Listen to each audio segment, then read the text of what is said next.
Thank you, Wendy, and thank you for having me.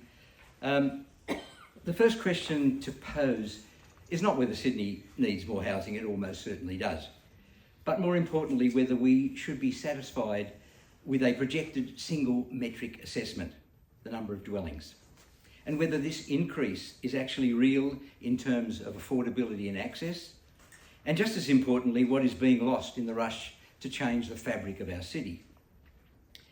Cities are as much their history as their future.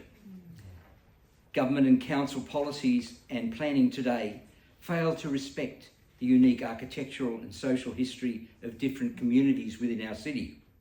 Things that have created irreplaceable character, unique demographics, diversity and livability.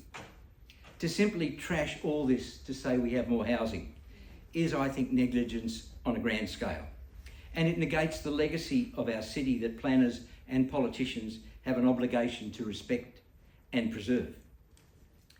Sydney has built little social housing in the past 50 years, and more the state government and councils rely on private developers to supply a bare minimum of affordable housing. Frankly, it is irrational to expect that private sector developers, whose motive is profit, to be trusted to provide housing for less wealthy members of the community, young people, families, the old, the renters, low-income earners, essential workers. How many people forced out of their accommodation can afford to rent or buy into the replacement building? And the answer is none of them.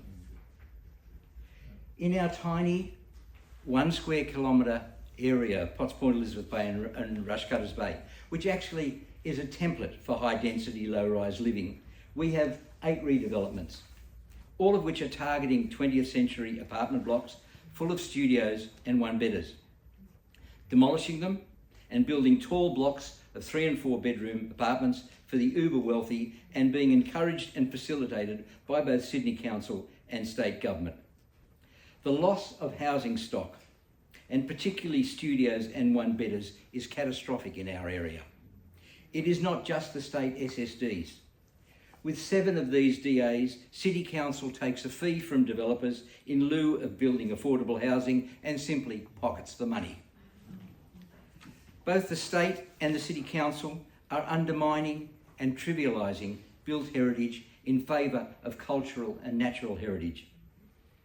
Heritage-worthy 20th century apartment buildings are being made easy targets for developers. Ignoring their significance is examples of the changing historical societal infrastructure that gives Sydney its identity. These are reflections of immigration, assimilation, inclusion, the advent of ownership opportunity through company title and strata title, and rental apartments instead of boarding houses. Heritage sustains urban memory, architectural diversity, neighbourhood identity, and evidence of how previous generations lived. Current planning policies are causing a cumulative erosion of all these things, and once lost, it cannot be recreated.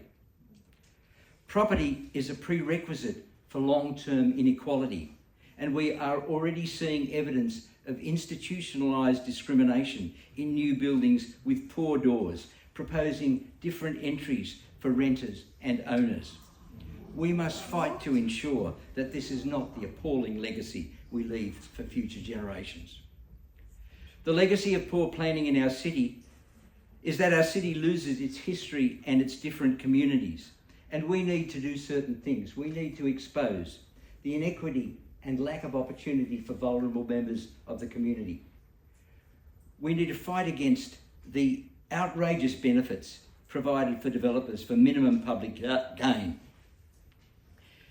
The weakness of our protective authorities to act or protect, the rubber stamping of self-serving heritage and environmental impact reports, the lack of new infrastructure, why demolition is always preferred to remediation, and we need to push back against the blanket dismissal of community objections.